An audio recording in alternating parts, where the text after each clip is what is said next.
Bom, pais e irmãos, seja muito bem-vindo a essa nova, aguardada e segunda temporada de Forecast. Te pedir uma salva de palmas, os amigão aí. Só para dar uma quebrada aí. Vamos lá. Apresentando aqui, eu e mais 3 amigos, a gente fala sobre assuntos pertinentes e atuais e damos a nossa sincera opinião sobre o que a gente pensa, o que a gente está vivendo e como a gente está vendo esse novo cenário que está se colocando para nós. Novo cenário, novos episódios, novos integrantes, alguns não tão novos, né, Ednei? E daí pedir para ti aí apresentar os nossos amigos novos e já falar qual é o nosso assunto de hoje aqui no Forecast. Isso aí, pessoal. Bom dia, boa tarde, boa noite para você que nos acompanha aí. Forecast de novo está voltando com a segunda temporada aí. Queria já deixar um adendo e agradecer aí ao Ricardo e o Alex que fizeram parte da primeira temporada aí, né? Com certeza. Lembrando que eles não faleceram, né? Exatamente, eles estão vivos. E agradecer eles aí pela contribuição, né? E hoje a gente está com... O projeto continua com 2 novos integrantes aí, que é o Diego e o Jean, que vão fazer parte dessa nova temporada. Salve. Salve. Esse aqui é o Diego. Prazer, gente. E aquele ali é o Jean. Gente. Então, a gente, como vocês sabem, né, a gente vai trazer a nossa humilde opinião sobre assuntos relevantes na sociedade, como foi os 4 primeiros episódios da primeira temporada, né? Então, guris, sejam muito bem-vindos aí. E o nosso assunto hoje vai ser sobre calamidade, né? O que isso nos trouxe, o que isso nos ensina e o que isso nos faz pensar e refletir, né? De como a gente trazer dados, fatos, de como a gente se preparar, se programar, se é que é possível isso, né? Então, o nosso assunto hoje vai ser sobre calamidade. Até eu queria passar para o Diego aí. O Diego trouxe alguns dados bem importantes para nós aí. Por favor, Diego. Obrigado, Ednei. Então, primeiramente, uma satisfação, né, fazer parte desse projeto aí, que seja muito próspero, né, para todos nós e para todos que nos acompanham. Fazendo uma rápida pesquisa, né, então, vou trazer um pouquinho ali dos dados da enchente de 41 e fazer um comentário também sobre essa atual, né, nossa última enchente aí. No dia 8 de maio, então, o nível do Guaíba ele chegou no seu pico lá, 8 de maio de 1941, né? No pico, então, chegou a 4,76 metros. E naquela época, as medidas, então, que foram tomadas foi o muro de contenção, as comportas e o sistema de bombas. Na enchente agora de 2024, né? Então, no final de abril, ali, ela iniciou ali pelo Vale do Taquari. Foram 447 municípios atingidos e só em Canoas foram 11 bairros, né? Então, foi bastante coisa. E no 5 de maio de 2024, a gente teve o pico, né, do Guaíba, que chegou a 5,33 metros. Então, foi uma rápida pesquisa aí para a gente relembrar, né? Parece que foi bastante tempo, mas a gente ainda está vivendo ainda, né? Todas as consequências. Ainda tá rolando, né? E até parando para analisar, né? Hoje faz mais ou menos ali 50 dias desde o ocorrido, né? E foi algo muito rápido. Logo ali no começo, ali, vou dar um exemplo, na Matias Velho, ali em Canoas, na parte da manhã a água estava 20, 30 centímetros e no final do dia 1,80 m. Então, pessoas que saíram de casa para levar os seus parentes não conseguiram voltar para pegar suas coisas. Então, para te ver a proporção e a gigantesca, e né? A gravidade de tudo. Eu gosto muito de falar sobre economia, né? Gosto de trazer alguns números, alguns dados, né? Acho né? Relevante. Falo com o Ednei ali, né? Que me convidou para cá. Para estar aqui, primeiramente, agradecer, né, Ednei? Então, eu gosto de trazer alguns números. Eu separei uns 4 números aqui bem importantes, né, sobre o sistema econômico como um todo, do que aconteceu, o que está acontecendo, e daí para a gente, né, trazer algumas reflexões, né, para todo mundo pensar sobre isso, embasamento, né? A gente ali, um levantamento ali do FEComércio, Sebrae, ali, Fiergs, dentro dos municípios atingidos, né, que foi mais de 90% do Rio Grande do Sul foi atingido, dentro dos municípios tinha mais ou menos ali uns 600 mil CNPJs ativos. Isso é bastante. Uma frase que eu quero trazer em vários momentos aqui para nós é que por trás de um CNPJ existe um CPF, né? Existe uma pessoa ali que está... Sim. Em família, né? Uma família, né? Meus dados, sim, são voltados sobre economia, sobre empresas, mas a gente sempre tem que estar lembrando que tem seres humanos ali atrás, ali, né? E aí, dentro desses 600 mil CNPJs, 91% foi atingido. Do Rio Grande do Sul todo, né? 91%.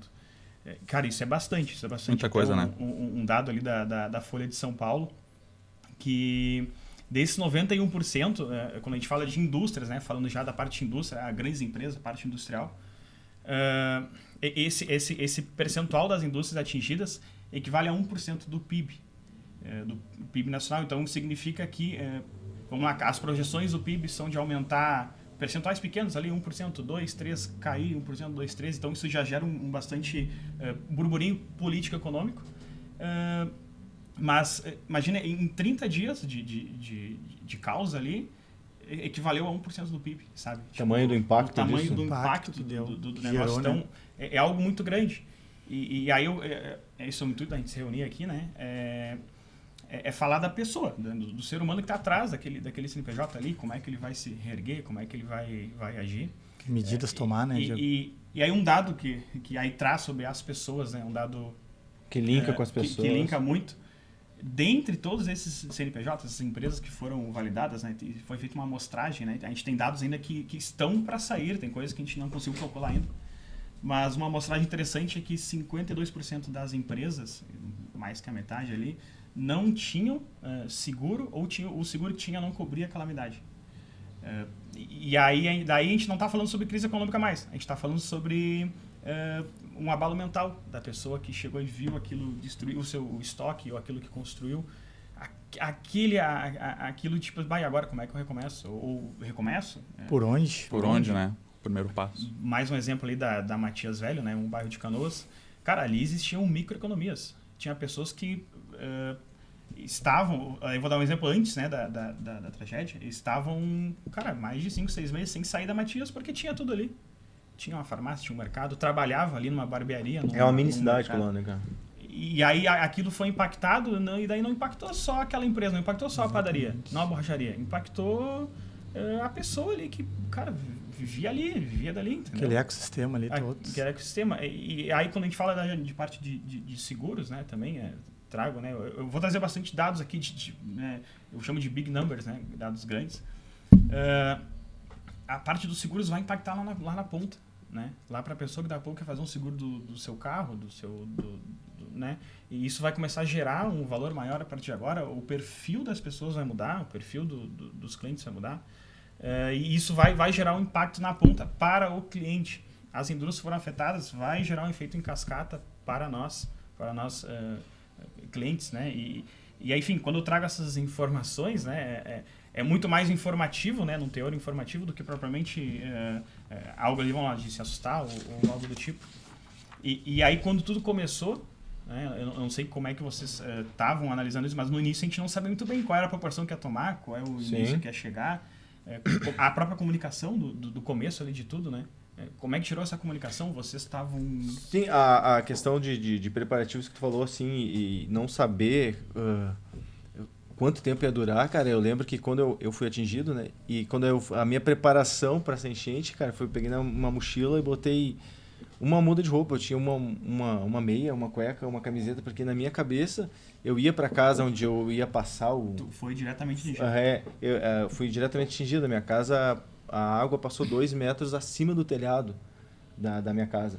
E lembrete, eu nunca molhei a planta dos meus pés em nenhuma enchente. A minha vida toda, eu nunca vi água entrando no meu pátio.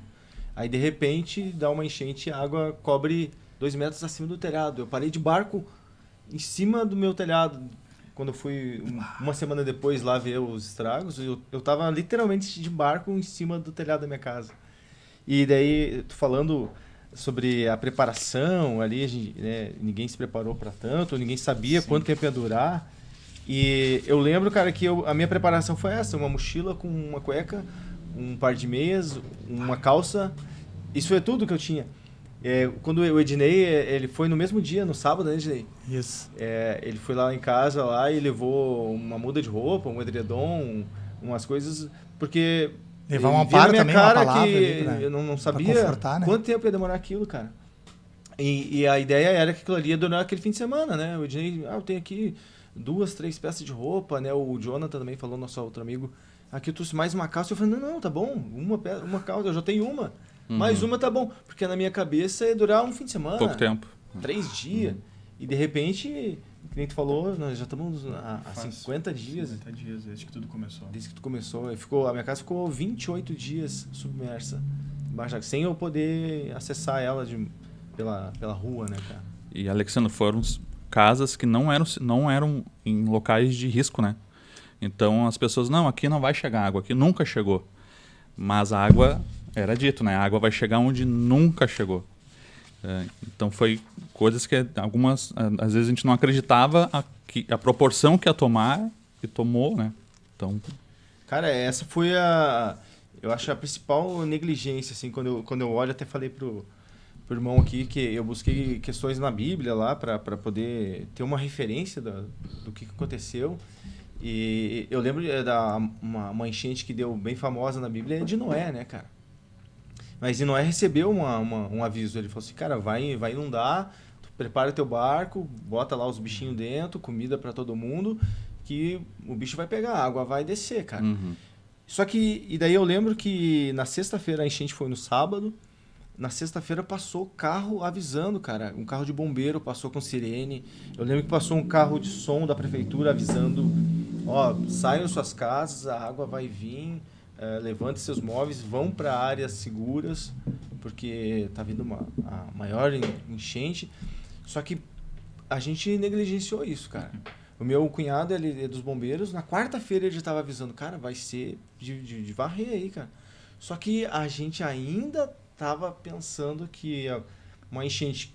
Eu nunca tive enchente que molhasse meu pé. Pensei, pô, uma enchente grande vai bater no joelho. E daí o negócio sobe. Então, a gente negligenciou muitos avisos, cara. Porque na verdade eu acredito que um dos fatores que levam muito as pessoas a negligenciar esse tipo de movimento, né? Querendo ou não, o ser humano ele é materialista, né? Então, acho que acredito, querendo ou não, a pessoa fica com aquele medo, aquele receio, né? São dois lados, né? Tu acredita, que nem o Alexandre comentou, que não vai chegar, não vai vir. Entendeu? Esse nível de água não vai chegar. Só que quando ele está chegando, daqui a pouco tu tem uma percepção e tu muda o teu raciocínio. Daqui a pouco tu imagina, não, realmente vai chegar. Chegou. Mas e agora? Eu vou ter que sair da minha casa, vou ter que deixar meus bens. Entendeu? Coisas que eu trabalhei, entendeu? Coisas que eu batalhei para construir, para adquirir. Pô, vou ter que deixar tudo isso para trás, cara. Entendeu? Então, são relatos que a gente começa a parar, analisar e refletir, né? Pô, eu vou ter que deixar tudo, eu vou ter que deixar, às vezes, meus móveis, meus bens, meus animais, às vezes. Teve gente que não conseguiu salvar os próprios bichinhos, né, de estimação, né? Então, eu não fui afetado diretamente, né? Claro, indiretamente Todo mundo foi, né? Porque, querendo ou não, a gente faz o máximo de movimentos possíveis para ajudar. Tanto é que a gente foi lá no Alexandre e queria ter ido também em outros amigos, né? Próximos que eu tenho, até me solidarizando com eles, não consegui ir, né? Então a gente também fica sempre se culpando, né? Porra, eu podia ter feito isso, podia ter feito aquilo, mas eu fiz até um certo nível, mas eu poderia ter feito mais. A gente sempre quer estar ajudando mais, né? A gente entende também que às vezes nem é possível, né? Mas essa questão de tu entender que esse é o momento, eu vou sair, vou ter que deixar tudo para trás, passa um filme na cabeça da pessoa, né? Tanto os bens materiais, como pessoas perderam fotos, toda uma história, né, que fica ali, né? Bens emocionais, né?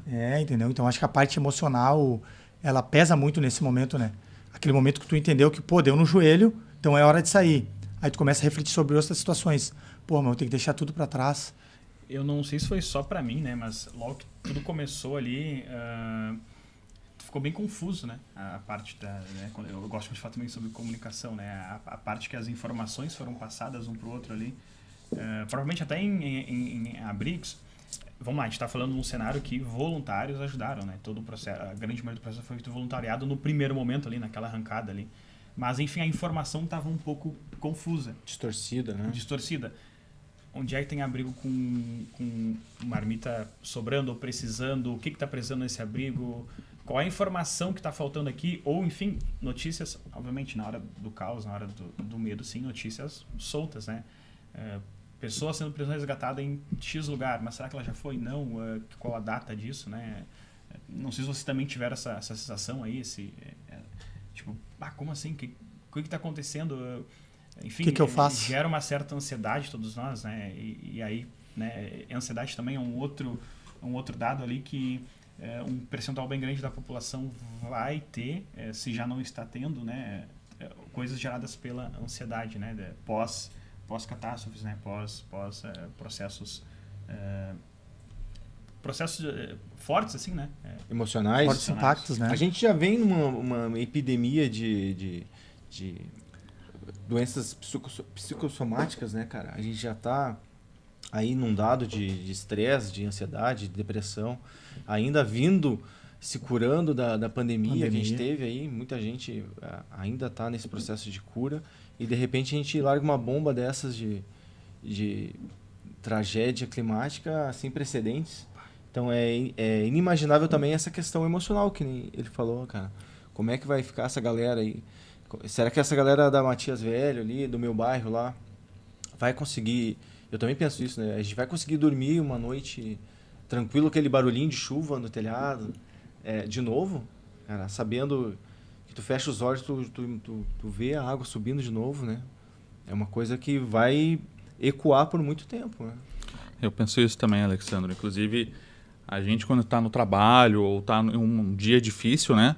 A primeira coisa que a gente quer é chegar em casa, ir para casa. Porque a casa é o lar, é onde a gente se sente seguro, né? De tudo que está acontecendo externamente. E nesse momento a tua casa não é mais o teu ambiente seguro, né? Então é um sentimento que as pessoas, você deve estar passando por isso, né, Alexandre? Sim. É um sentimento que a gente tenta se colocar no lugar, mas só quem passou sabe o que está sentindo e como que foi. Então a gente não consegue medir a perda do outro, né? Ah, mas eu perdi só um sofá, eu não perdi tudo, mas perdeu alguma coisa. E a gente não tem como se colocar no lugar do... Tenta, mas é difícil, né? É difícil. Sabe, cara, que eu ajudei a limpar umas 5 casas, assim. A primeira entrada é a mais traumática. Quando tu abre a porta, assim, tu vê aquela cena de guerra, tudo... A geladeira dentro do banheiro, a cama tá quase saindo para fora. Cara, a minha geladeira, ela ficou presa na parede e forçando o teto. Ela ficou presa entre o teto lá. Cara, é uma cena bizarra. Então tu entra tirando tudo que tu pode, esvaziando tudo para fora. A ideia é só esvaziar a casa. E fala bem a verdade, cara, nas casas que não é tua, no que tu olha assim, cara, 90% do que tu vê que foi perdido, poderia ser perdido. É coisas que não faz falta, sabe? É bibelô, é paninho disso, é toalhinha daquilo, é foto, que nem tu falou. São coisas que têm um grande valor emocional para as pessoas. Mas em função, elas têm muito pouca, né, para ti. Mas são as que mais fizeram falta para as pessoas. As pessoas, cara, eu perdi... A minha mãe, um dia que a gente botou tudo para fora, e daí outro dia eu levei lá, já estava um pouco mais calma, a água já tinha baixado bastante. Ela viu o vestido de casamento dela naquela pilha de escombros. E ela pegou, olhou, assim, eu vi na cara dela que ali tinha morrido uma história, né, cara? Uhum. E aí tu olha para as outras pessoas, que nem ele falou, e o quanto tu dói tu ver a tua história toda ali jogada na lama, né, cara? Na verdade, a água levou a tua história, né? Então a gente para analisar sobre isso, que nem tu falou, e trazendo de novo mais um adendo aí do que a gente pode fazer, o que cada um de nós sentiu naquele momento, né? Então, depois eu quero que o Alexandro depois dê uma fala aí sobre como e quando isso aconteceu e o momento que ele decidiu deixar a casa dele, né? Pois eu quero que ele traga, se for possível, esse breve resumo aí para o pessoal entender a dimensão de quem passou por esse processo na pele, entendeu? Sentiu, né? Mas o que cada um de nós também, naquele momento ali, quando de fato as coisas estavam acontecendo, o que a gente pensou, que movimento a gente fez, o que a gente refletiu, né? Que nem um movimento que a gente fez muito forte aí, que na hora a gente se atentou, digo, porra, o pessoal vai precisar de auxílio, o que a gente pode fazer, né? Eu moro num condomínio, né? Aí a gente já teve um movimento na hora ali, com pessoas próximas, digo, o pessoal vai precisar de alimento. entendeu? Pô, o que a gente pode fazer? Necessidade imediata. Necessidade imediata, alimento. Então, o que a gente fez, né? A gente pegou o salão do condomínio ali, falamos com a síndica liberou o salão, a gente já providenciou e já teve uma união muito forte, até isso eu acho que é um orgulho nosso, né, do povo gaúcho aí. Cada um abraçou uma causa, todo mundo se ajudou.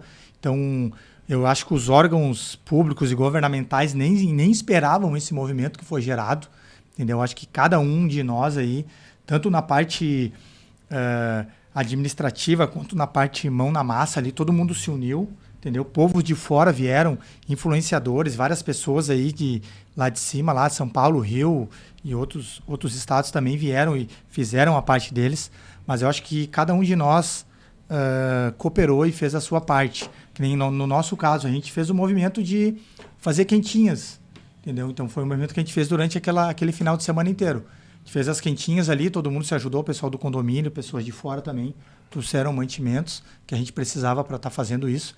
E eu acho que a gente gerou em torno de umas 1.000 quentinhas, ou seja, foi um movimento que a gente pôde fazer, entendeu? Então, claro, cada um de nós, acredito que atuou, né, de uma certa forma ali, ou se não ajudou uma comunidade inteira, ajudou alguém próximo do lado, entendeu? Alguém precisava ou de algum bem material, ou de até uma palavra, algum consolo, né? Então, eu acho que cada um de nós ajudou, de certa forma, com aquilo que podia, né? E foi muito bem visto e foi muito gratificante, né? Poder... E pegando o gancho que você falou antes ali, né, Ednei, de que a gente fez o que a gente podia e a gente acha que é pouco, né? Eu acho que esse é um sentimento que é normal, porque a gente tá... Eu lembro que acho que foi num domingo que chegou aqui em Porto Alegre ali, né, e região aqui metropolitana, e tá eu e minha esposa em casa e a gente precisa fazer alguma coisa. A gente estava olhando na TV, ligava a TV, era notícia, ligava o rádio, era notícia. Então, o que a gente pode fazer nesse momento? Porque a gente não conseguia ficar em casa sabendo que alguém conhecido, enfim, que alguém que poderia ser um de nós, como foi, né, tá passando por essa situação. Então, a gente fez também isso. A gente foi, compramos insumos ali para fazer marmita, ração, água. Nós já tínhamos separado algumas roupas, porque em inverno a gente sempre faz essa separação, né, essa reciclagem do armário, né. E a gente chegou, demorou um tempo até a gente conseguir comprar, os mercados estavam cheios, né, filas e tal. Então, quando a gente chegou num ginásio, num abrigo ali na Dom Pedro, né, não tinha luz. Então, era um cenário assim de guerra. Então, o exército ele chegava com as pessoas desciam dos caminhões, pessoas já em situação vulnerável, enfim, com família, filho, criança, os animais, os pets, né? E a gente via que faltava uma organização, porque eu até conversei com o militar, né? O que a gente tem é da gente largar as pessoas aqui, essa é a ordem, né? Então eles não tinham uma ordem de dar continuidade. O que a gente via era a própria organização do ginásio tentando organizar internamente dentro do ginásio, mas a situação era externa, era a rua completamente fechada, tinha um carro da IPTC tentando organizar o trânsito e algumas ONGs ali, algumas pessoas tentando organizar. E era muito escuro, tanto que a minha noiva ela estava iluminando com a lanterna, porque as pessoas, para não se perderem, né, uma das outras, elas andavam abraçadas, porque era escuro mesmo, era cena. A gente saiu dali com um sentimento assim triste, um sentimento que não é bom, sabe? Assombroso, né? Então a gente conseguiu ali deixar as nossas doações, só que aí entra o que o Julia falou da comunicação, né? Como não tinha uma comunicação centralizada, né, não tinha um meio onde a gente soubesse onde e o que precisava, nós chegamos com as nossas marmitas lá para entregar. Quando a gente chegou dentro do ginásio, o coordenador disse, aqui não precisa de marmita, nós já temos sobrando marmita. Né? Nossas marmitas eram novas, a gente fez e já saímos. No primeiro que a gente sabia, no ginásio grande, a gente pensou, vai precisar. Ali vai precisar. Quando chegou lá, ele disse, tu consegue entregar no outro, lá na Zona Norte, no outro abrigo? Gente, a gente tinha feito 50 marmitas, ele nos entregou mais umas 250, a gente perdeu a conta. Foi o porta-mala cheio, o banco de trás lotado de marmita. Tu levou mais umas... Isso, tu chegou lá e pegou mais umas marmitas e... Isso aí, além das minhas 50, ele me deu mais 250 marmitas, né? E aí a gente chegou nesse outro abrigo, chegamos lá, não precisa, nós não precisamos de marmita. Tá precisando, falaram até no posto de API. Esse até vou falar o nome, porque chegou lá, não, a gente não está recebendo nenhum pessoal aqui, É só a unidade de saúde. Então, o que a gente fez? Daí, nisso, no Instagram, minha noiva, olha, precisando nesse mesmo ginásio onde a gente pegou essas 250 marmitas, no Instagram tinham pessoas pedindo marmita para lá. Eu disse, mas será? Deve ter chegado mais pessoas. Vamos até lá. Chegamos lá, não. O pessoal daqui já foi encaminhado. Uma desinformação. Desinformação. Eu falei assim, olha, eu não sei mais aonde, então assim, um pouco eu vou deixar aqui para ti e um pouco eu vou tentar distribuir em outros lugares. O que a gente fez? Distribuiu em outros lugares, CTGs e um pouco para os moradores de rua. Ali. Mas a gente teve essa paciência de distribuir, porque a gente viu notícias de marmitas sendo descartadas, né? Sim. Por causa disso, se produzia aquela marmita, ela tem uma validade, a segurança alimentar, né? Então tu não pode deixar Bem curto, alimento durante algumas horas ali, por temperatura ambiente. E tem o negócio de botar a data, né, Diego? Tipo, Tem. que colocar a data, existe um processo ali, Mas né, isso foi alimentar. mais tarde, né, cara? Eu lembro que dessa Isso. orientação mais tarde eles É, começaram nos a pedir a primeiros dias, orientação de botar data de fabricação Isso. para a pessoa poder... Porque eram todas iguais. Geralmente eu lembro do Ednei levou naquelas de isopor, né? Ednei? Isso. E daí eram todas iguais. De repente Exatamente. o Ednei trouxe uma meio-dia, alguém trouxe uma de noite e eu botei as duas em cima da mesa, que estava uma desorganização. E eu já não sei mais quem é do Ednei, a que chegou agora Sim. ou não. E daí depois veio essa ideia que tu falou, cara. E Diego, sabe alguns outros processos que foram tomados de mudanças em relação a isso? Algo do tipo assim? A gente viu depois, percebendo, visitando, porque depois a gente também fez doação de materiais de curativo, né? Que a minha noiva tem uma loja de materiais mais voltada para fisioterapeuta, mas a gente tinha caixa de luva, Que gás, serve pra tudo. que serve porque tinha pessoas e animais machucados, então esse material acabava sendo utilizado. Nos outros dias a gente foi percebendo uma melhor organização, uma triagem, então a pessoa era resgatada, tinha uma triagem, se ela tinha ferimento ela ia para uma outra... um outro espaço, né? Eles montaram todos ali. Então a organização ficou um pouco melhor. As pessoas, mas a própria população começou a se organizar. E o que eu sinto falta era de ter alguém responsável, né, daquele lugar ali e aquela pessoa fazer uma gestão mais centralizada, sabe? Nesse sentido de ter alguém com as informações e então centralizar, ó, tu vai falar com o Ednei vai te dizer aonde e o que precisa. Entende? Acho que nesse ponto melhorou depois, mas os primeiros dias ali foram bem complicados. Inclusive para quem queria ajudar e para quem precisava ser ajudado, né? Mas eu acho que isso também reflete exatamente o que o Jean falou, que a gente está conversando aqui, sobre a magnitude da questão. Acho que ninguém se preparou, ninguém tinha ideia de que isso poderia acontecer com a gente, né, cara? A coisa aconteceu de tamanha proporção que a gente meio que teve que se adaptar a alguma coisa, né? Eu vi muita boa vontade, muita gente se voluntariando, né? Foi o que mais foi evidenciado. Mas o que tu via, o que vinha aos olhos, saltava aos olhos, era aquela bagunça, né?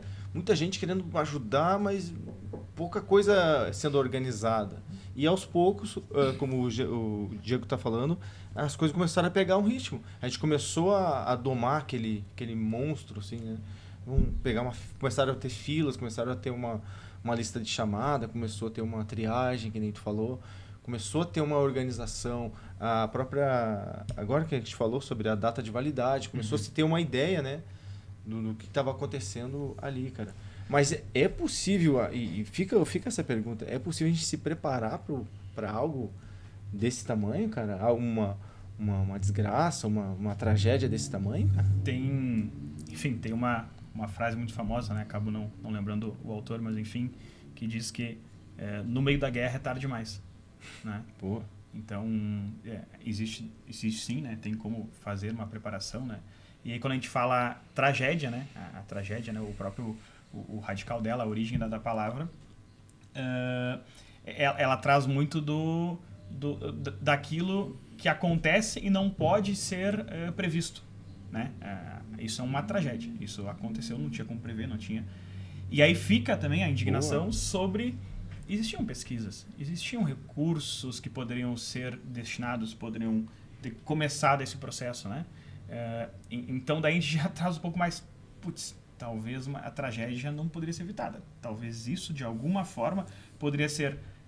Não digo evitado, mas minimizado. De alguma forma minimizado. Exato, Tinei. E é bem pesado pensar sobre isso, né? Porque, mais uma vez, quando eu trouxe os números ali, cara, ainda tem coisas incalculáveis.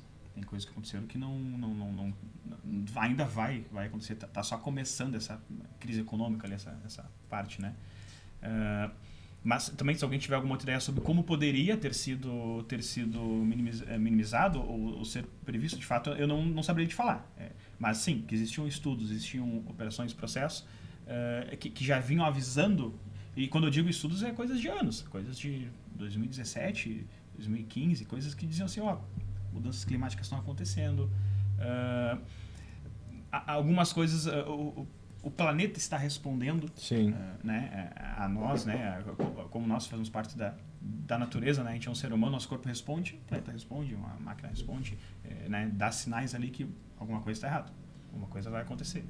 Então, daqui a pouco, se alguém trouxer alguma informação sobre o que eu poderia fazer para evitar, ou se acontecer de novo, né, porque assim, outras chuvas virão, né, e a gente usou na vinda, né, a gente usou um exemplo, né, que sendo sobre andar de carro de ré, né?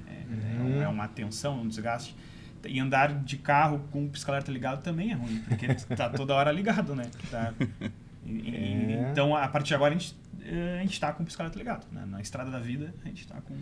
O que eu vi, cara, até o Ednei gosta muito de falar sobre reserva de emergência, né? E queria perguntar para ti, como é que o cara faz uma reserva, tu projeta isso quando tu faz teus investimentos lá, sugere... As tuas mentorias, tu projeta isso para os teus clientes ou para os teus mentorados, uma reserva de emergência climática ou catastrófica como essa? Excelente observação. Eu acho que não, num momento desses, de uma catástrofe dessa, acho que não existe reserva de emergência, né?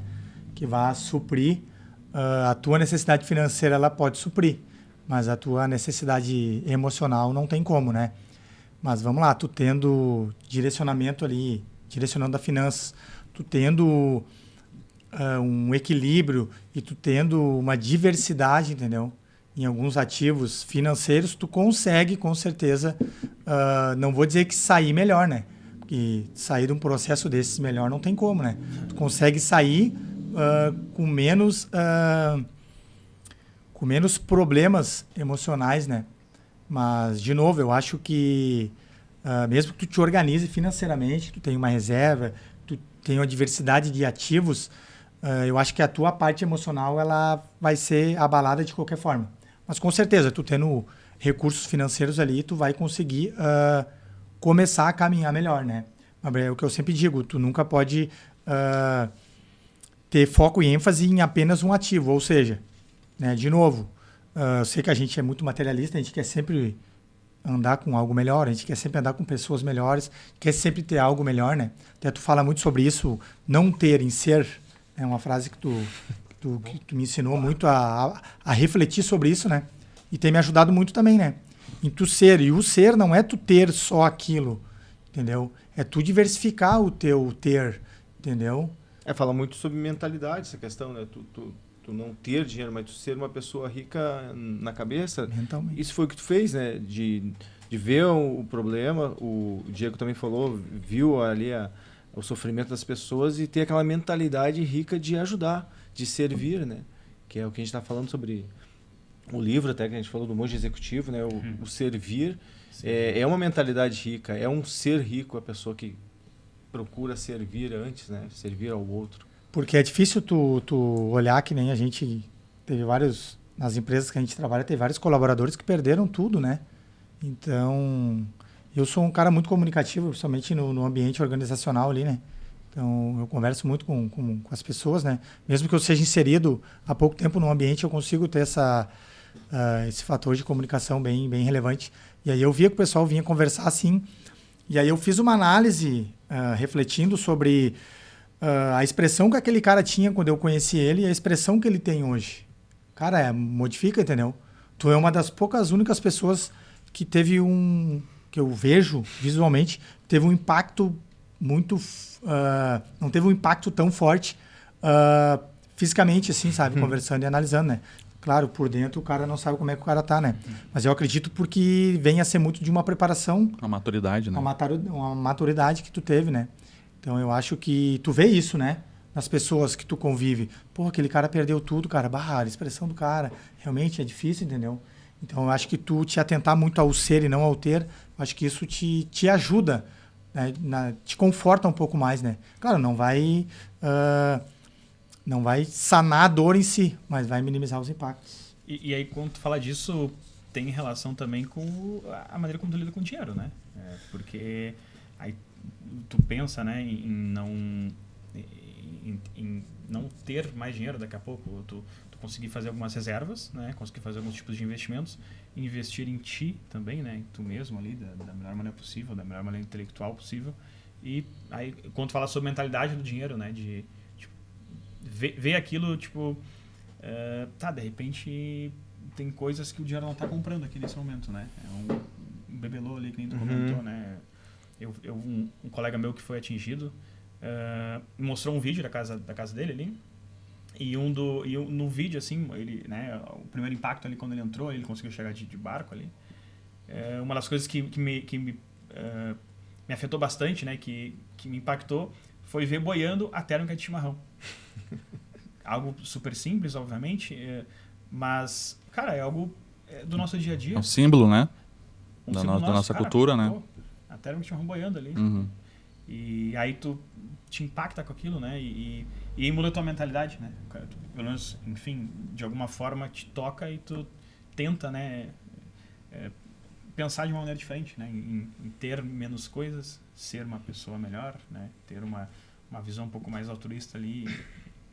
Sabe que agora eu saí do bairro que foi atingido, eu já tinha um apartamento em outro bairro, um bairro da cidade que não foi atingido, e não tinha nada, não tinha nenhum móvel lá, e a gente acabou mobiliando ele já com o intuito de se mudar para lá. Uhum. E a mentalidade minha e da minha esposa, quando a gente foi para esse apartamento, era justamente essa, cara. Vamos levar, vamos comprar, vamos ter estritamente o que é necessário, cara. Vamos parar com essa questão de ter mais, de ter uma minimalismo, mais, né? Minimalismo. É a ideia do minimalismo, cara. O que as casas das pessoas que a gente entrava para limpar, para arrumar, cara. Cara, teve uma casa de uma senhora lá que eu falei, foi muito impressionante, que a gente levou o dia inteiro, cara, para esvaziar o guarda-roupa dela. É incrível. A gente entrou ali, limpou a cozinha, 1 hora, fomos para a sala ali, sofá, box, geladeira, a gente conseguiu limpar em 2 horas, cara, toda a casa. Daí eu pensei, bom, agora só tem mais o quarto dela. Cara, tinha 3 gavetas de calcinhas, de roupas íntimas, sabe? Tinha a parte de cima do roupeiro era forrada de cortina, paninho, coisinha, fralda dos filhos dela, quando os filhos dela já são adultos. Cara, eu fico assim, como a gente guarda coisa, cara. Se guarda tralha. Nós somos muito acumuladores, né? Muito acumuladores, exatamente. cara. Então, talvez o que ficou para mim, né, mais nessa questão funcional é essa, sabe? Ter, sei lá, 4 xícaras, 2 a mais para quando chegar uma visita, mas não ter 2 jogos, 3 jogos de copos, sei lá quantos faqueiros a mais, sabe? Ser uma coisa, ter uma visão mais minimalista da coisa, cara. Tem um programa de TV americano da Home Health que eles fazem isso, eles entram numa casa, eles tiram tudo que tem naquela casa e colocam num ginásio. Ou seja, tu vê maldade, sim, né, cara? clipes por clipes, né? Objeto por objeto, e aí as pessoas percebem, nossa, a gente tá guardando isso daqui, e se tu não usou a gente vai falar de roupas, né? Uhum. Se aquele casaco tu não usou no inverno passado, provavelmente tu não vai usar nesse inverno. Sim, Né? cara. Então o desapego precisa, a gente é muito apegado nisso. E até uma reflexão que eu faço, eu percebi, vendo algumas pessoas, né, que eu vi isso mais na TV, né? As pessoas pegando computador, celular, TV, né? Coisas financeiramente de maior valor. Mas depois sofriam porque não pegaram aquelas de maior valor emocional. Então por que a gente primeiro pega aquilo, a TV grande que eu tenho na sala, e esqueço de pegar daqui a pouco aquilo que me traz a lembrança do filho, do neto, da família, o álbum da família, né? A foto de quando tinha casa lá no sítio e se reuniam, né? Nas férias, né? Por que será que a gente tende a fazer isso, né? A pensar primeiro, o primeiro start é o de maior valor financeiro, né? E depois a gente sofre por isso. Né? Cara, isso linka, exatamente. Quando eu trouxe uma das primeiras frases aqui, que, né, por trás do CNPJ existe um CPF, né, linka com reestruturação de empresas. Vou chegar no momento dizendo que quando a gente tem 2 pilares, né, para reestruturar uma empresa, né, tirando a parte de vendas ali, né, mas reestruturação mesmo, que é a captação dos ativos, né, que perdeu-se, ou como é que eu vou captar, e como que eu vou gerir esses recursos. A gente tem essas 2 partes importantes. A captação de ativos é a parte mais tangível, é a parte da doação. E leia-se, quando eu falo em reestruturação de empresa, reestruturação de pessoas também. Como é que eu vou receber o que eu tinha de volta? Vai ser uma doação? Vai ser um apoio governamental? Um apoio das instituições financeiras? Como é que vai ser esse processo? Aí eu estou falando de captar, coisas mais palpáveis. E aí, quando eu falo em gestão de ativos, as coisas menos tangíveis, né? Que aí é aquilo, a minha recordação. Como é que eu vou gerir isso a partir de agora? Eu vou continuar aberto com a minha empresa? Eu vou fechar? E a partir da minha empresa, quantos mais outros negócios que eu não estou gerando? A economia desse ecossistema aqui que eu estou tendo? Então, a gente tem 2 pilares que a gente pensa bastante, né, sobre isso. E aí, quando fala sobre gestão, a gente fala sobre a parte emocional. A parte intangível ali, que eu tenho que gerir o meu recurso, né? Ou o que eu peguei ou o que sobrou. Sim. Também, né? Daí eu tenho que gerir. Foi todo o meu estoque? Não foi? Foi essa parte? O que eu vou fazer com essa parte? Qual vai ser um mix de produtos que eu vou usar a partir de agora? Então a gente está falando da parte mais emocional da pessoa, né? A parte do... E tu sabe, desculpa, Ednei, mas tu sabe que eu não julgo isso, né? Porque os 2 são importantes, né? Isso, o trabalho que o Ednei faz ali dessa parte de educação financeira, né? É tão importante porque se para uma pessoa que não tem uma reserva, para a pessoa que tem a reserva, já é difícil reconstruir, você imagina uma pessoa que não tem uma reserva, né, de emergência, e ela está ali com grande parte dos seus recursos, né? Enfim, em dívidas, em parcelas de dívidas que foram acumulando, né? Enforcado já, o cara já foi pifado, já caído, né? Porque na verdade também a gente é muito refém do sistema, né? Nosso sistema, que eu digo, governamental, né? Porque, querendo ou não, a gente se limita a sugar e tentar usufruir o máximo daquilo que o governo pode nos dar, né? E a gente teve uma grande prova real agora que realmente a gente não pode depender disso. Porque nesse efeito de calamidade que teve aí, os recursos governamentais que foram disponibilizados, ainda bem que foram disponibilizados, mas não foram e não são e não vão suprir a necessidade. Tu imagina o que teve de recurso? Depois o Jean pode falar um pouco melhor que eu dessa parte econômica, mas a gente teve auxílio de calamidade, foi em torno de R$ 5.100, mas quem tem fundo de garantia pode sacar mais 6.220, ou seja, aí tu tem mais alguns outros auxílios que geram em torno de alguns valores, mas tu vai gerar em torno de R$ 15.000 de valores que tu consegue momentaneamente ter acesso. Mas imagina o cara que, no pior das hipóteses, perdeu aí os bens, perdeu casa, perdeu tudo, perdeu um valor patrimonial aí, R$ 100.000, R$ 50.000. Os R$ 15.000, cara, não vai é o mínimo, não é nem o mínimo para te começar, para te ter um recomeço, né? Mas eu acho que eu já tenho uma visão mais divergente dessa, porque aquilo ali, se tu olhar ali, é um auxílio reconstrução. Aquilo ali é um start, né, cara?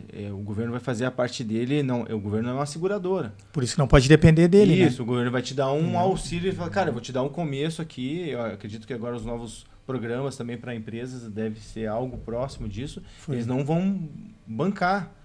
O governo não é teu pai. Ele vai falar assim, cara, eu vou te dar um impulso aqui, um embalo, e tu pega no tranco e vai andando, né, cara? Então, eu acredito que tem que ter uma reserva de emergência, sim, concordo contigo, e que o governo... Mas acho que o governo fez a parte dele, cara, de auxiliar, de estar, pelo menos nesse pós. Na hora ali faltou organização, faltou... Tu ia nos abrigos, tu não via ninguém da prefeitura, não via ninguém estadual, não via ninguém Era muito difícil tu ver, né, essa galera aí. A maioria das pessoas que foram salvas por voluntários, foram servidas por voluntários, estavam em casas de pessoas que queriam ajudar. Mas eu vi o auxílio, assim, que a gente falou, em torno de R$ 15.000 ali, um bom começo, um bom embalo, assim. Certamente eu quero falar sobre a parte dos auxílios também, a parte econômica. Eu só fiquei com uma dúvida quando a gente começou a falar sobre isso, de esse pós agora, né? obviamente no pré, né, tudo que aconteceu, o governo não conseguiu ajudar da melhor maneira possível, enfim, não foi tão efetivo quanto a gente imaginava. Mas nesse pós, eu acho que o governo, enfim, as autoridades podem ajudar de alguma forma. Não sei o que vocês acham. Eu quero trazer essa discussão. Tipo, o que pode ser feito, entendeu? Se vir água de novo, o que pode ser feito? Ou o que a gente pode começar a se preparar? Ou como é que o governo poderia fazer um escoamento da vida? Ou o que a gente pode pegar de exemplo de outros lugares que a gente pode trazer para cá? Como é que a gente... Eu trago essa discussão porque a gente tem que pensar, né, nesse pós, né, do que está acontecendo e se de fato as autoridades conseguem nos ajudar. Né? Porque na verdade eu acompanhei também no jornal ali a RBS TV, que é a nossa TV local aqui, né? Teve um jornalista que foi, se eu não me engano, ele foi para a Europa, não sei se foi Holanda, Suíça, Suécia, enfim, ele foi acho que foi na Holanda. Teve uma parte lá que foi muito atingida numa catástrofe, não me recordo também em anos aí, que ano foi isso, mas ele ficou em torno de 2 semanas lá, entendeu? Tentando buscar informações e aprendizados e ideias, entendeu? Que a gente pudesse aplicar, de fato, aqui no Sul, né? Para minimizar esses impactos quando vinha acontecer, né? Mas tudo demanda recursos, né? Tudo demanda recursos, tudo demanda que tu tenha uma política coerente, correta, entendeu? E eu acho que essa é uma grande sangria que a gente tem hoje, né? Porque a gente vinha conversando agora no carro mesmo. O nosso país, o Brasil, é um país muito próspero. A gente passa por poucos eventos que nem a gente passou agora. Mas eu acho que a gente é um país onde tem muita... Todo mundo sabe disso, né? A corrupção ela é muito visível. Então, que nem agora foram captados muitos recursos, milhões e milhões e bilhões de recursos financeiros. E realmente esses recursos vão chegar a ponto. Vão chegar a ponto, mas não fugindo não quero fugir muito do que tu falou, né? Sobre o que a gente pode fazer, né? Eu acho que a gente pode aprender com quem já sofreu essa dor, entendeu? E cabe aos órgãos, né? Que tenham uma qualificação maior em fazer uma análise, entendeu? E ver o que a gente pode fazer. De repente subir um muro de 10 metros de altura, cuidar a parte do nosso próprio meio ambiente, cuidar como a gente conduz o nosso lixo, enfim, esse tipo de variáveis aí que eu acredito que tem que os órgãos, não só governamentais, né? A gente como ser humano também, eu acho que se unir e tentar buscar formas, entendeu? De quem já sofreu com essa dor para não sofrer. Cara, mas a gente, no dia que eles estavam anunciando lá e pedindo para levantar os móveis para se preparar, eu falei com a minha avó, cara, de 87 anos. Eu perguntei assim, cara, até onde eu levanto os móveis, né? A minha casa eu levantei os móveis na altura de mais ou menos 2 tijolos, assim. Botei meu sofá em cima das cadeiras da cozinha. E para mim aquilo ali era suficiente. E a pergunta alto, que né? te espanta, cara, é que meus avós de 87 anos lá, eles falam, cara, eu não sei. Eu sei, tá, mas que nem o Diego trouxe aqueles dados da enchente de 41, era a referência que a gente tinha. Sim. E essa nossa enchente agora do mês passado, cara, ela extrapolou valendo, passou muito da maior enchente que a gente tinha. Então, eu acredito, eu fiz uma pesquisa na internet ali para ver o que a galera achava, se a culpa era da natureza humana ou era uma catástrofe natural, né? E, cara, o que eu mais vi era uma catástrofe da natureza, velho. Porque não tem como tu te preparar para... Alex, eu tenho essa opinião de que não tem como tu se preparar para algo dessa magnitude, assim, cara. Tem como ter uma reserva, tem como tu ter um seguro, né? Tem que minimizar, mas preparar, eu acho que não tem. Difícil. Isso que mais cedo o Ednei comentou é uma mudança de cultura da gente como pessoa e também do Estado. Né? Um tempo atrás, ali desde 2017, 2018, teve estudos de universidades, né, que se teria mais chuvas e que o nosso estado, né, o nosso relevo, ele tem uma probabilidade maior. A gente é banhado por vários rios, né? Então, se a gente olhar um mapa ali, a gente vê que desce toda a água e vai fazendo um funil. Funila. Né? E aí, falando um pouquinho de mudança de cultura, eu comecei a buscar, porque como eu trabalho numa instituição de saúde, existe muito protocolos em relação aos pacientes, doenças, diagnósticos, enfim.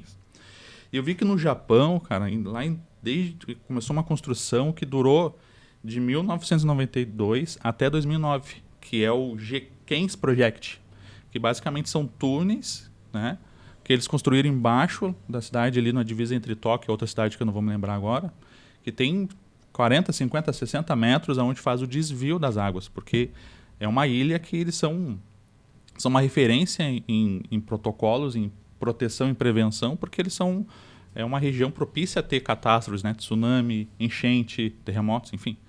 Então eu acho que a gente precisa começar a ter essa cultura de... Como a gente era um país, a gente estava conversando, um país privilegiado, que há 20 anos atrás o que a gente tinha aqui no Rio Grande do Sul era seca. A gente não tinha tornados, ciclones, da quantidade que a gente tem hoje, né? Então é uma nova realidade. Então os gestores públicos, eles precisam começar a ter uma visão, perceber a necessidade de que é mais barato, porque a gente sabe, né? A cultura o gestor ele faz a obra onde aparece. Se aquela obra que é embaixo da terra ninguém vai ver, não dá voto, certo?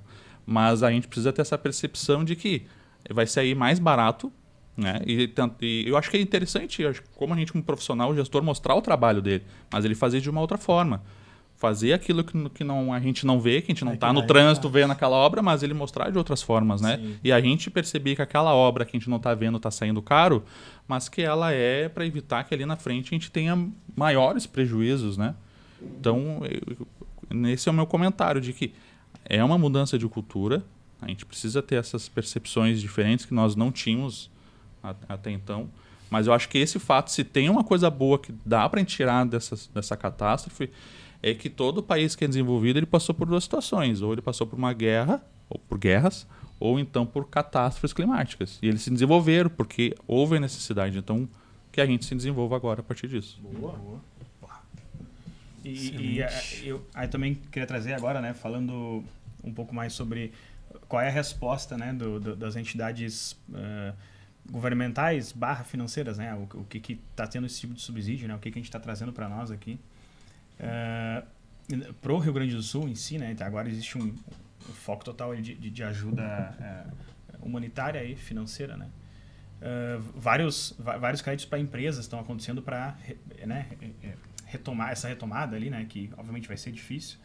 Mais uma vez, como tu comentou, Alexandre, não é de graça, né, no caso, então vai ser um auxílio, obviamente, são auxílios feitos, né, propriamente a parte de chama-se de crédito solidário, né. Crédito solidário, a parte do Pronamp ali, com taxas menores ali. O Ednei trabalha com parte de investimentos, entende que vão chegar créditos, né, na ponta, estão chegando créditos, na ponta eu digo para as empresas, de 4% a 5% ao ano, né, que é de fato é um auxílio, um crédito solidário ali para as empresas, né. E aí quando a gente fala de ter acesso a esse crédito, também já está tendo, né, uma parte de agilidade do governo, enfim, dos bancos, para que peçam menos certidões, menos certidões negativas, né, que são documentações necessárias para o acesso ao crédito. Que vai barrando o crédito. Que vai barrando, porque existe, está tendo alguns créditos sendo barrados por falta de documentações. Mas, pô, peraí, tá molhado a certidão, tá com barro, entendeu? Então, isso vai ser uma linha que o governo está tentando desburocratizar, né, o acesso ali, né, subsidiando ali. Que é outro problema que a gente tem histórico, né? Outro problema. E aí também um acesso ao crédito bem específico, que vai ser injetado ali com praticamente taxa de juros zero, é crédito para o agronegócio, para o produtor rural, que ali é o incentivado que chama, né, um crédito incentivado, que sim, ali a gente estava, ciclos econômicos, né, 2 anos atrás a gente estava sofrendo com secas, 2 anos atrás, e agora, há 50 dias atrás, nós estamos sofrendo com um excesso de água que dizimou plantações, dizimou ciclos econômicos aí de commodities, sim, foi todo o processo. Então vai ter uma injeção de crédito direto no produtor, que é para girar o RS, né? Porque aqui indústria e o agronegócio acaba sendo bem centralizado aqui com a gente tem um percentual bem grande, né, das nossas operações. E aí falando já da pessoa física, né, várias operações de créditos relacionadas a crédito imobiliário estão sendo adiadas, né? Existe um adiamento dessas operações. Então estão colocando 3, 4, 5 parcelas para frente, né, não sem cobrando juros, né, só gerando um recontrato ali, fazendo uma outra operação, para, né, quando a gente fala crédito imobiliário, a gente fala também do incentivo à sua casa, né? Sim. Né? Então, são duas operações incentivadas, o agronegócio e os imobiliários, né? Para a gente poder gerar um aquecimento na economia, ou enfim, né, tentar minimizar o menos possível, falando economicamente das autoridades financeiras aí que estão subsidiadas pelo governo. Boa.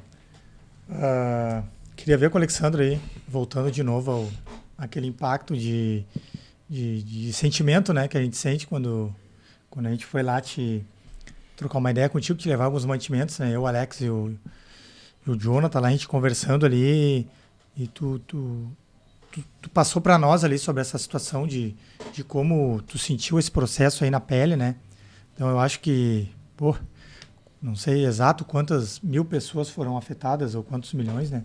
Diretamente, mas queria que tem como tu contar para nós ali um pouco de como foi esse processo ali de tu, tipo assim, cara, pô, Dinei, acordei de manhã, fiz isso, quando eu olhei, meu Deus, pra gente, que nem a gente passou, eu fui contigo, né, depois a gente buscar uns mantimentos em outras localidades ali, e quando a gente passou na zona de guerra na 116, na Federal, voltando para a residência dele, cara, foi um cenário que para mim impactou demais, visualmente.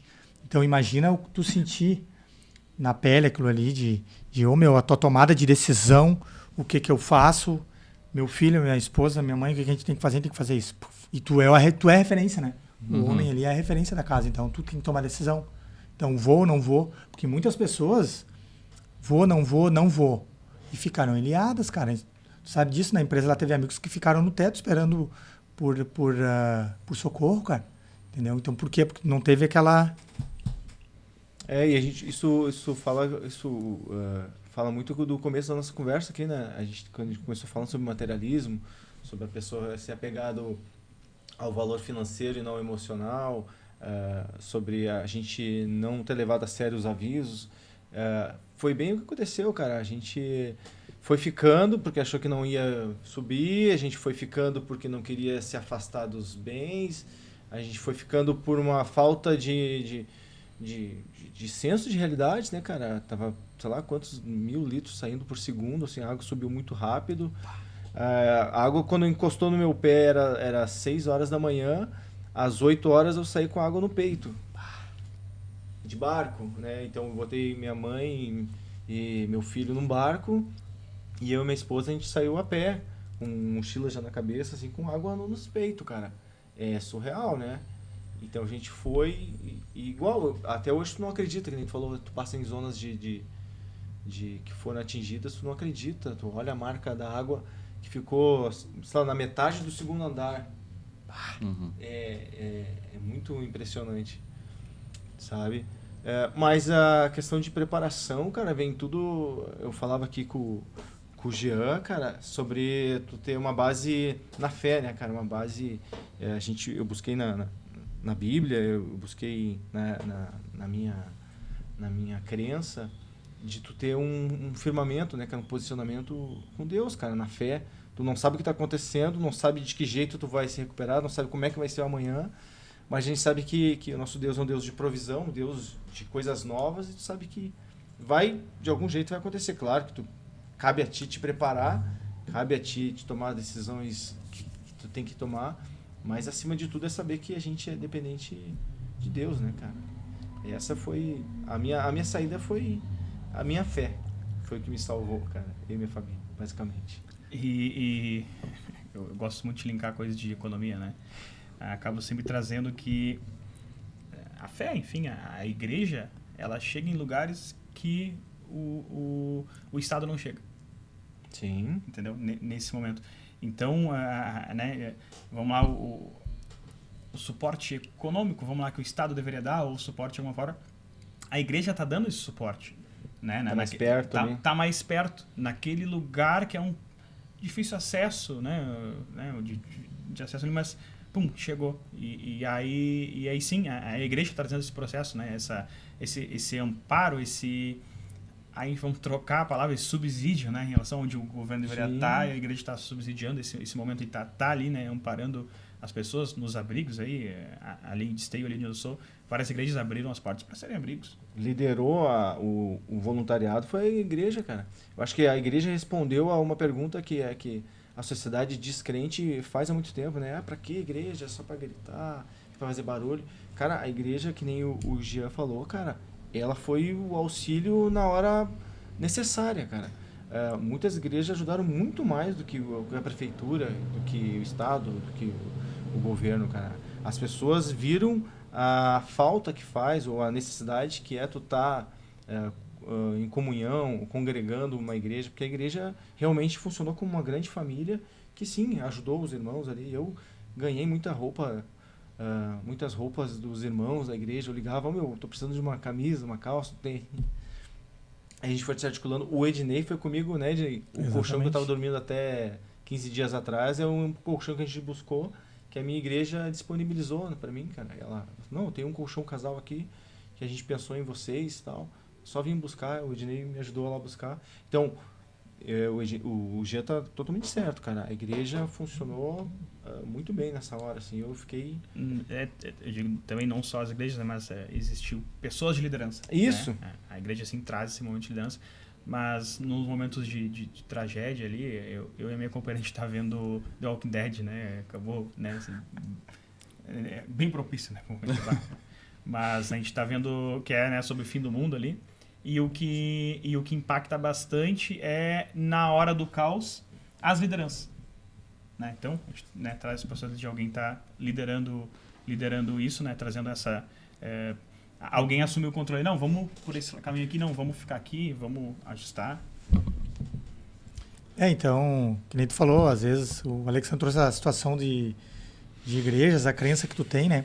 Mas eu acho que pessoas também, pessoas de bem ali, né? Pessoas que pensam, que têm uma mentalidade próspera em ajudar e não querer se aproveitar ou ganhar algo em cima de alguém, né? Eu acho que isso também é bem relevante, né? Tu ter esse insight de que, pô, cara, eu preciso ter fé, crer em alguma coisa que seja positiva, entendeu? Que vá ajudar e agregar na vida das pessoas, né? Mas eu acho que também o nosso tempo já está aí se esgotando, né? Eu acho que a gente poderia, cada um de nós aí, trazer alguma frase ou algum contexto. O assunto rende, final, né? O assunto rende, né? Tu só achando que não ia tão longe, né, cara? Porque vocês ficavam mais 2 horas aí, né, já falando. Eu lembro que quando a gente se reuniu, né, na primeira vez ali, né, antes por vídeo ainda, né, o Diego chegou a comentar, né, que se... primeiro o Ednei falou que a nossa ideia é fazer sentido para alguém, né? E aí o Diego falou, se uma pessoa pelo menos ouvir isso aqui e fizer sentido aquela frase, cara, já valeu a pena. Então, nossa conversa aqui, né, já vale a pena trocar essa ideia aí. Mais uma vez agradecendo, né, agradecendo a nós, né, grato por cara, se unir um projeto, cara. Vamos, né, tocar para frente aí e tocar para frente as nossas vidas, né? Porque quem não foi impactado diretamente, fomos indiretamente, né? De alguma forma a gente se sentiu mal, de alguma forma... tem uma foto bem interessante que é de um cachorrinho no abrigo em cima do telhadinho da casinha, sabe? Então, cara, a gente foi impactado. De alguma forma... Ou vai ser, que nem toda a conversa foi gerada sobre o que vai acontecer, né? Vai acontecer, os reflexos e consequências do que virá ainda, né? E aí eu fiz até uma publicação no LinkedIn ali da égua caramelo, né? Uhum. Do cavalo caramelo. Simplesmente dizendo, sirvam nossas façanhas de modelo a toda a terra. Beleza. Isso aí. Eu queria deixar também uma reflexão, né? Talvez nenhum gestor público ouça, mas se ouvir ou se alguém conhece, né? Meu pensamento é que quando for montar as equipes, né? Quando eleito, que pense mais em pessoas competentes para o cargo exercido e menos em apoio político. Boa. Exatamente. Eu queria trazer uma reflexão aí sobre processo de mentalidade, né? Justamente sobre isso, se a gente tem uma reserva vai resolver ou não, ou se a gente ser mais menos paciente ou não vai resolver alguma coisa, mas enfim, tem que ter a tua mentalidade, entendeu? Propícia a tu estar evoluindo, buscando e estar te qualificando, evoluindo, para te ser um cidadão melhor, para que de fato tu possa impactar e ser a referência e influência para estar ajudando mais pessoas, né? Tanto na parte material, financeira, psicológica, emocionalmente, né? Eu acho que, então, esse tipo de movimento que a gente faz aqui, que nem tu falou, assim, impactar uma pessoa já é resultado. Quando a gente teve a ideia do primeiro episódio da primeira temporada, a gente também, se impactar uma pessoa já é relevante, e impactou bem mais do que isso, e a gente sabe, a gente é prova viva disso. Então, eu acho que tu tá em constante evolução da tua mentalidade e tá te propiciando a estar procurando caminhos assertivos e que sejam corretos e coerentes para a tua vida, né? Acho que é uma fala final aí. É isso aí? Isso aí. Cara, se eu quero puder encerrar e falar, é isso, cara. Nós 4 se juntamos e que nem o irmão falou, se a gente pudesse, nós 4, ajudar uma pessoa, tá maravilhoso. E isso só reflete essa ideia contrária também, cara, que sozinho a gente não é ninguém. Eu acho que o que ficou dessa tragédia toda é tu lembrar disso, cara. Todo mundo só conseguiu superar alguma coisa com a ajuda de alguém. A importância de ter uma rede, cara, de ter amigos, de estar numa igreja, enfim, cara, de tu ter um gerente que te auxilia, um mentor. Mas não fique só, cara. Procure ter amigos, ter pessoas enganjadas, seja, cara, se junte a outras pessoas, cara. Isso faz bem.